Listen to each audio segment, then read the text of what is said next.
प्रभु येशूको बौरी उठाइ भएपछि नयाँ नियमको सुरुवात भएको छ। जब प्रभु येशू बौरी उठ्नुभयो, जब मृत्युपछि जब उहाँ फेरि पनि पुनर्जीवित हुनुभयो, तब पुरानो नियमको अन्त भयो र नयाँ करारको सुरुवात भयो।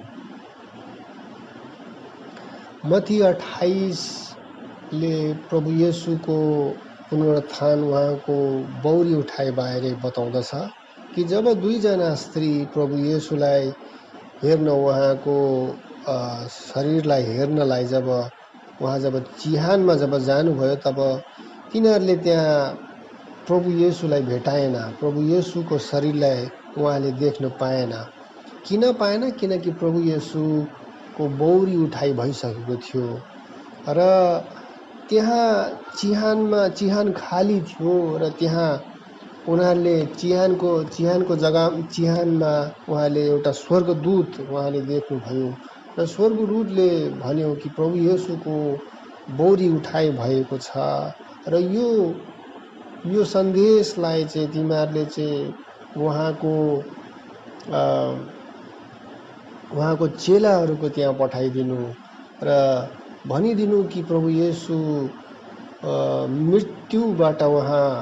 मृतकबाट उहाँ फेरि पनि जीवित हुनुभएको छ र तिनीहरूलाई प्रभु येशूले गलिलमा बोलाउनु भएको छ र यही कुरा जब त्यो दुईजना स्त्रीले जब प्रभु येशूको चेलालाई बताइदिए, तब तिनीहरू गलिल सहरमा त्यहाँ भेला भयो, त्यहाँ सङ्गति गर्न थाल्यो र त्यही जग्गामा जब तिनीहरूले सङ्गति गर्न थाल्यो, त्यहाँ प्रभु येशूले आफ्नो उपस्थिति दिनुभयो र उहाँले आफूलाई त्यहाँ प्रकट गर्नुभयो र त्यहाँ चेलाहरूलाई उहाँले एउटा आदेश दिनुभयो र त्यो आदेश थियो कि जाऊ तिमीहरू गएर यो संसारभरि जति पनि मानिसहरू छ ती सबैलाई तिमीहरूले चेला बनाऊ र पिता, पुत्र र पवित्र आत्माको नाउँमा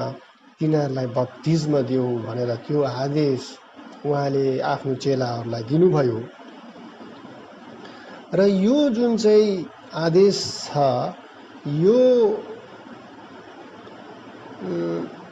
यो आदेशले, यो जुन चाहिँ नयाँ करारको आदेशले पुरानो नियमको जुन चाहिँ फाउन्डेसन थियो, जुन चाहिँ बेस थियो, त्यसलाई हल्लाएको छ, त्यसलाई चेन्ज गरेको छ। किनकि पहिला जमानामा यहोवालाई पाउन सक्ने, यहोवाको नाउँमा आशिष पाउने, यहोवाको नाउँमा अभिषेक पाउने अधिकार केवल यहुदीहरूको मात्रै थियो। किनकि पहिलाको समयमा यहुदीका परमेश्वर नै यहोवा परमेश्वर हुनुहुन्थ्यो र त्यसबाहेक अरू कुनै जातिले यहोवा परमेश्वरलाई मान्दैन थियो। र जब प्रभु येशूको पुनरुत्थान भयो, तब उहाँले एउटा नयाँ आदेश दिनुभयो, जसको अनुसार अब के हुने, यो संसारभरिका सबै मानिसहरू यहोवा परमेश्वरको नाउँमा साथै पिता, पुत्र र पवित्र आत्माको नाउँमा अब तिनीहरूले के गर्नु सक्ने भयो, बप्तिस्म लिन सक्ने भयो, त्यो अभिषेक, त्यो आशिष लिन सक्ने भयो। र अब चाहिँ चेन्ज आयो। पहिला परमेश्वरको आशिष केवल मात्र यहुदीहरूको लागि थियो, तर अब चाहिँ यो आशिष सबैको लागि समान रूपमा हुने भयो। फरक पर्दैन कुन जाति के हो, उसको जाति के हो, उसको थर के हो, त्यो कुन देशबाट हो, त्यसले कुनै फरक पर्दैन। जो पनि मानिसले वचन सुन्छ, विश्वास गर्छ र चेला हुन्छ, ऊ पिता, पुत्र र पवित्र आत्माको नाममा उसले बत्तिस्म लिन सक्छ। पुरानो नियम जुन चाहिँ पुरानो करार थियो यहुदीहरूको परमेश्वरसित, त्यो एउटा अलग्गै छुट्टै एउटा एक्सक्लुसिभ करार थियो, जहाँ यहुदीहरूले चाहिँ पिता परमेश्वरसित एउटा करार गरेको थियो र यो करार अनुसार तिनीहरूलाई व्यवस्था दिएको थियो। यो करार इन्कम्प्लिट थियो, यो अधुरो थियो, किनकि यो करारमा एकपट्टि पिता परमेश्वर मात्रै सामिल थियो, यो करारमा पुत्र र पवित्र आत्मा थिएन। किनकि हामी जान्दछौँ कि पुरानो करारमा यहुदीहरूलाई पिता परमेश्वरको प्रकाश दिएको थियो, तर पुत्र परमेश्वर या पवित्र आत्माको प्रकाश अथवा रेभलेसन दिएको थिएन र तिनीहरूले केवल एक मात्र परमेश्वर पिता परमेश्वरलाई मान्ने गर्थ्यो। र यो करारमा अर्कोपट्टि को भयो? यहुदीहरू मात्रै थियो। संसारभरि हजारौं जाति छ, हजारौं थरीका मानिसहरू छ, तर यी कुनै मानिसहरूको, कुनै जातिहरूको सहभागिता, पार्टनरसिप या फेलोशिप या पार्टेकिङ एग्रिमेन्ट यो व्यवस्थामा, यो पुरानो करारमा भएन। एकपट्टि यहाँ केवल मात्र पिता परमेश्वर यो करारमा सहभागी हुनुभयो, अर्कोपट्टि यहुदीहरू मात्रै यो करारको भाग हुनु पायो। यसकारण यो पुरानो करार चाहिँ कस्तो थियो? इन्कम्प्लिट थियो, अधुरो थियो, आफैमा कम्प्लिट थिएन। तर जब प्रभु येशूले आफूलाई जब बलिदान दियो र जब उहाँ मर्नुभयो र पुनर्जीवित भएर जब उहाँले नयाँ करार यस संसारमा ल्याए, तब उहाँले यो सबै जातिको लागि खोलिदिए। अब यो नयाँ करार चाहिँ के हुने भयो? यो नयाँ करारमा चाहिँ त्रिएक परमेश्वरले नै भाग लिने भयो।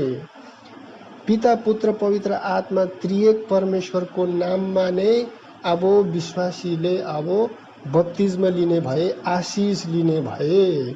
र अर्कोपट्टि के भयो? यो केवल मात्र यहुदीहरूको लागि थिएन, तर यो संसारमा भएका सबै मानिसहरूको लागि थिए, सबै जातिका मानिसहरूको लागि यो करार खोलिएको थियो।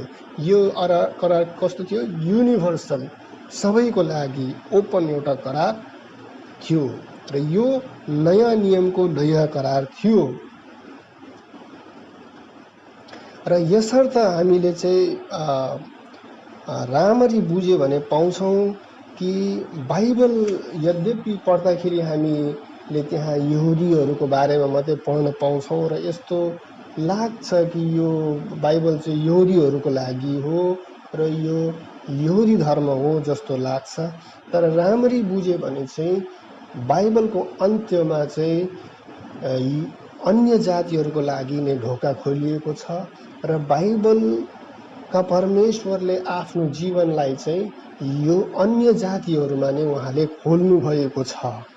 र यस कारण बाइबलको सबै कुरा देख्दा पढ्दा यहुदी लाग्छ, तर ढोका चाहिँ खोलिएको चाहिँ अन्य जातिहरूकोमा नै हो। किनकि नयाँ करार चाहिँ सबै जातिको लागि खोलिएको छ।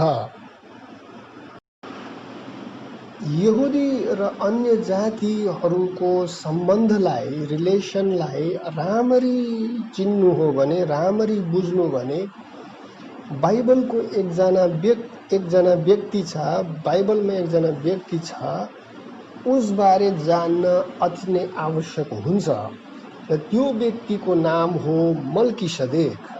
मल्कीसदेक बारे तपाईँ उत्पत्तिको पुस्तकमा पढ्न सक्नुहुन्छ।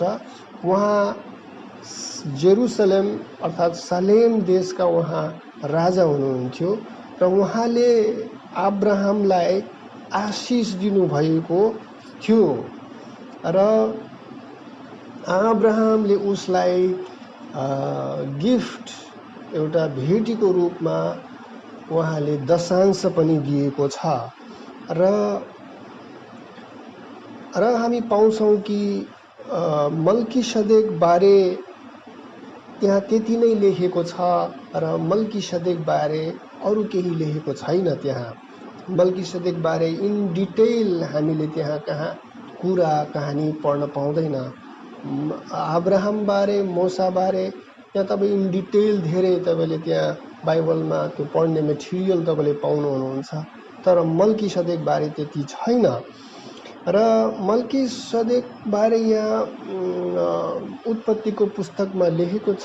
त्यसको झन्डै 1000 वर्षपछि उत्पत्तिको पुस्तक लेखेपछि झन्डै 1000 वर्षपछि हिब्रूको पुस्तकमा फेरि पनि मल्कीसदेक बारे बताइएको छ र त्यहाँ इन डिटेल छ।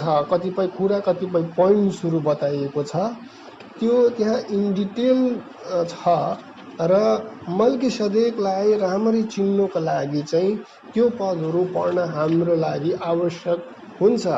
र हामी पढ्नेछौँ हिब्रूको पुस्तक 7:1 देखि हामी पढ्नेछ। यिनै मल्कीसदेक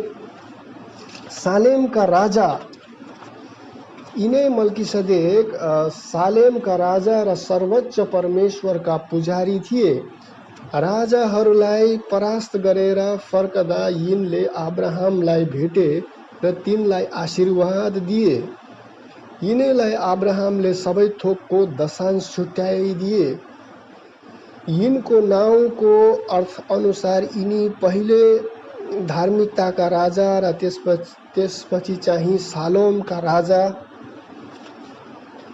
राजा हुन्, अर्थात् शान्तिका राजा।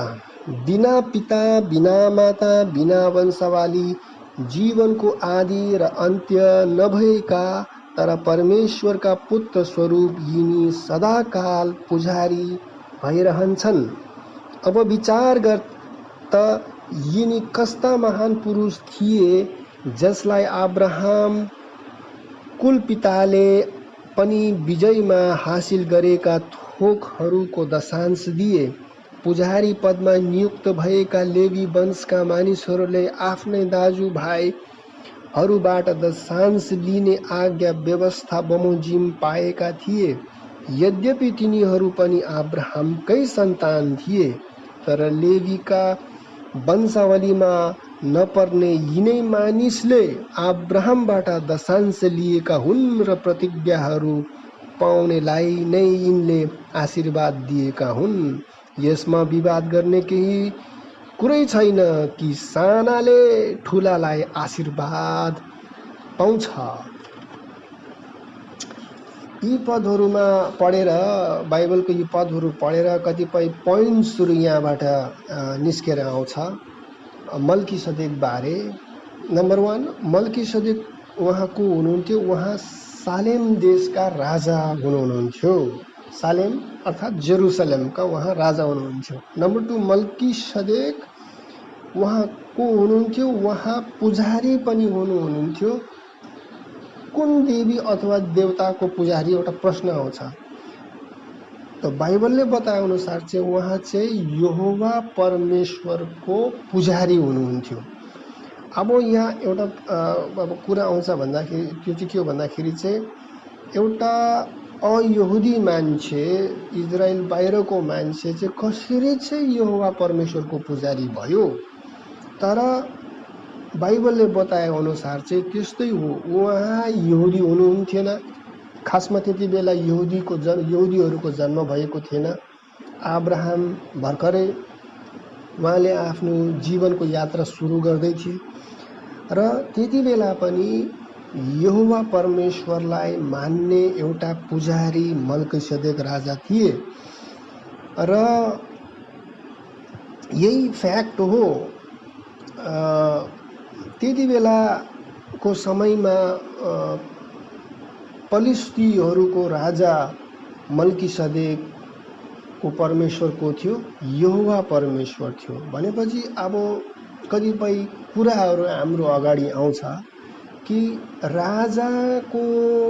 राजाले मान्ने परमेश्वर र प्रजाले मान्ने परमेश्वर अलग अलग हतपत हुँदैन।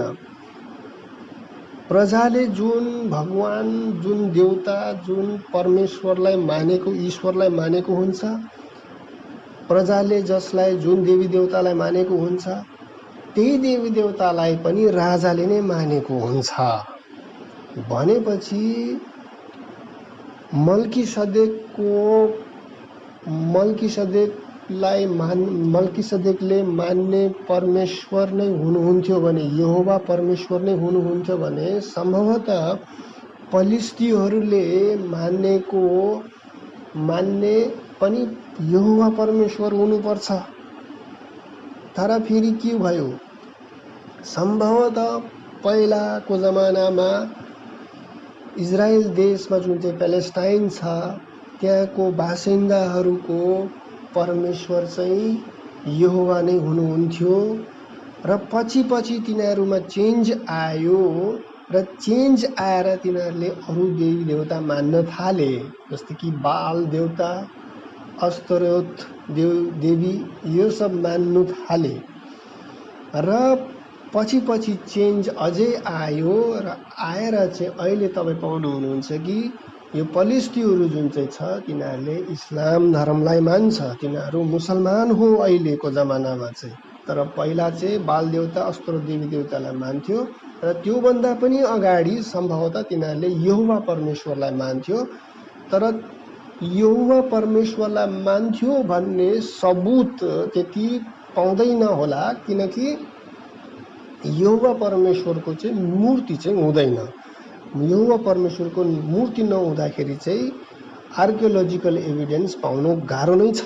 तर हामीले एउटा अनुमान अड्कल लगाउन सक्छौँ कि त्यति बेलाको समयमा त्यहाँको मानिसहरूले, इजरायलको त्यो फलिस्तीहरूले चाहिँ यहोवा परमेश्वरलाई मान्थ्यो भनेर चाहिँ हामीले चाहिँ एउटा गेस गर्न सक्छौँ। त्यसपछि थर्ड पोइन्ट हामी जान्छौँ। यहाँ भनेको छ कि मल्किसेदेक को थियो, अब्राहम भन्दा पनि महान थियो, अब्राहम भन्दा पनि ठुलो थियो भनेर चाहिँ यहाँ भनेको छ। अब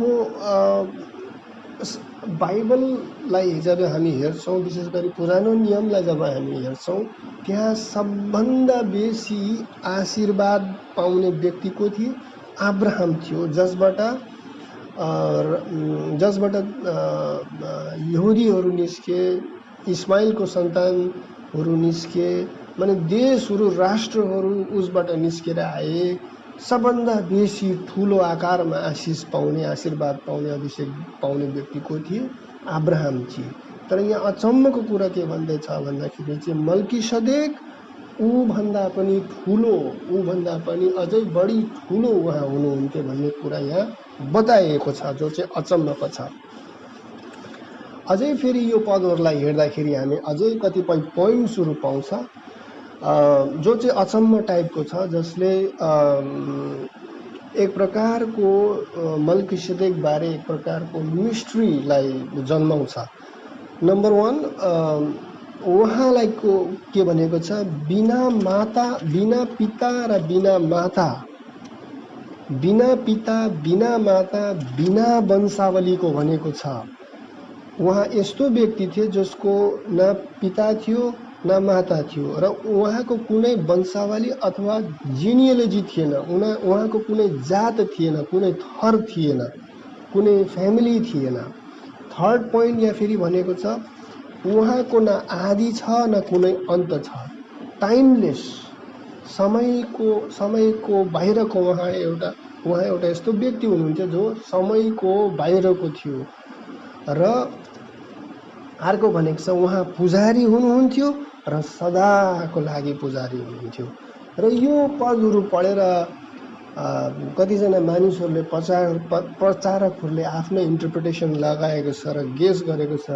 कतिले भनेको छ कि यो कस्तो, कुनै मान्छे त यस्तो बिना पिता बिना माताको हुनु सक्दैन, कुनै पनि एउटा साधारण ह्युमन बिइङ, एउटा मानिस, एउटा हाड र छालाले बनेको मान्छे कहिले पनि समयको पारी हुँदैन। ऊ जन्मिन्छ, ऊ बढ्छ, ऊ एक दिन मर्छ, एकजना सबै मान्छे जन्मिन्छ र मर्छ। यो टाइमलेस त हुनु सक्दैन।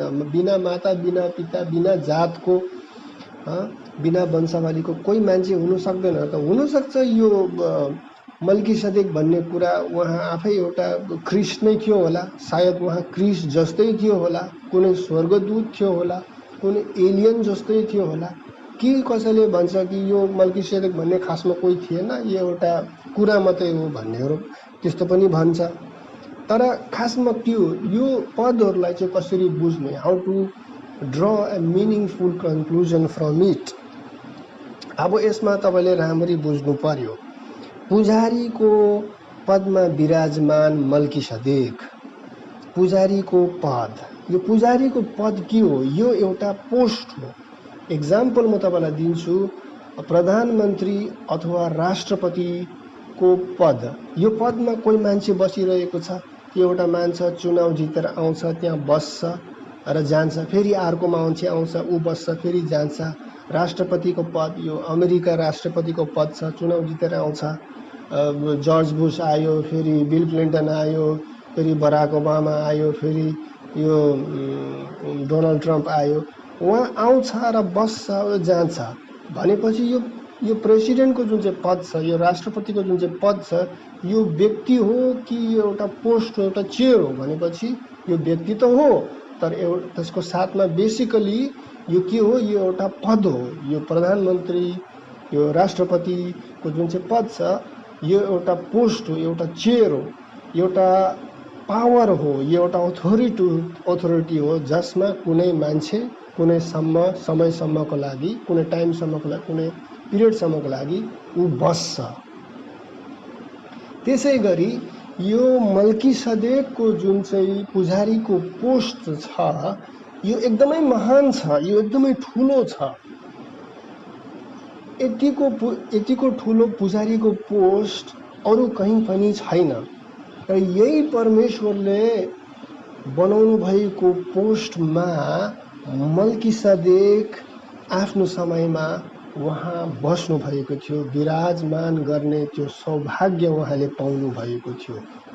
र यही महान जुन चाहिँ पुजारीको पोस्ट छ मल्किसदेकको, यही पोस्टलाई चाहिँ हिब्रू 7 चाहिँ के भनेको छ? यो पोस्टलाई चाहिँ बिना माताको, बिना पिताको, बिना वंशावलीको, बिना समयको भनेको छ। यो पुजारीको पोस्टलाई किन भनेको छ? किनकि अरू जति पनि पुजारीको पोस्ट छ, यहुदीहरूको जुन चाहिँ पुजारीको पोस्ट थियो, त्यसको एउटा लिमिटेसन्स थियो। जो कोही पनि मानिस यहुदीहरूको पुजारीको पोस्टमा बस्न पाउँदैन थियो। ऊ यहुदी जातमा जन्मिनु पर्यो। यहुदी जातमा जन्मेर पनि भएन, ऊ लेवीको कुलमा जन्मिनु पर्यो। उसको आमालाई हेर्थ्यो, उसको बाउलाई हेर्थ्यो, उसको वंशावलीलाई हेर्थ्यो। यो सबै कुरालाई हेरेर मात्रै उसलाई पुजारीको पोस्ट दिन्थ्यो र ऊ मन्दिरमा गएर उसले परमेश्वरको सेवा गर्थे। यहुदीहरूको जुन चाहिँ पोस्ट छ, यो जातमा आधारित थियो, यो माता पितामा आधारित थियो, यो समयमा आधारित थियो। एउटा कुनै समयसम्म यसको समय, एउटा टाइम तोकिएको थियो। हारूनलाई जब अभिषेक गरियो तब इजरायलीहरूको पुजारीको पोस्टको सुरुवात भयो र यसैले एउटा यसको पुजारी पोस्टको सुरुवात भएको छ र त्यसको अन्त पनि भएको छ। हुन त यो पोस्टले, यो हारूनको, यो यहुदीहरूको पुजारीको पोस्टले पनि परमेश्वरको सेवा गर्छ र मल्किसदेकको पुजारीको पोस्टले पनि परमेश्वरको सेवा गर्छ, आराधना गर्छ। तर यो दुई पोस्टमा चाहिँ एकदमै धेरै भिन्नता छ, एकदमै बेसी फरक छ। एउटा भयो जो चाहिँ एकदमै मानिसको मातापिता, उसको वंशावली, उसको समयसित कनेक्टेड छ भने, तोकिएको छ भने, एउटा टाइम लिमिट तोकिएको छ भने, अर्कोपट्टि मल्किसदेकको जुन चाहिँ पुजारीको पोस्ट छ, यो सधैँभरिको लागि छ। र यो पोस्टको इम्पोर्टेन्स के छ? अब मल्किसदेक आफ्नो समयमा उहाँ राजा हुनुभयो सालेमको, त्यसपछि यो पुजारी पोस्टमा उहाँ बस्नुभयो, त्यसपछि ऊ मरेर जानुभयो। र आजका दिन के त्यो पोस्ट पुजारीको पोस्ट छ कि छैन, र छ भने यसमा को छ? आजका दिन पनि मल्किसदेकको पोस्ट छ र यो पोस्टमा प्रभु येशू स्वयं उहाँ बस्नु भएको छ र यो पोस्टमा बसेर नै उहाँले परमेश्वर पिता परमेश्वरको आराधना गर्न सकेको छ, उहाँलाई सेवा गर्न सकेको छ। इब्री 6:20 बताइएको छ, जहाँ हाम्रा पक्षमा अग्रदूत भएर मल्किसदेकको दर्जा अनुसार येशू प्रधान पुजारी भई प्रवेश गर्नुभएको छ। मल्किसदेकको दर्जा, मल्किसदेकको पुजारीको पोस्टमा बसेर स्वर्गमा प्रभु येशूले आफ्नो काम उहाँले गरिरहनु भएको छ। यो एउटा यस्तो पोस्ट हो जुन पोस्टको यहुदी जातिसित कुनै सम्पर्क छैन। यो सबै कुनै जातिसित कुनै सम्बन्ध छैन, कुनै समयसित कुनै सम्बन्ध छैन। र यही पोस्टमा आजका दिन पनि प्रभु येशू बस्नु भएको छ।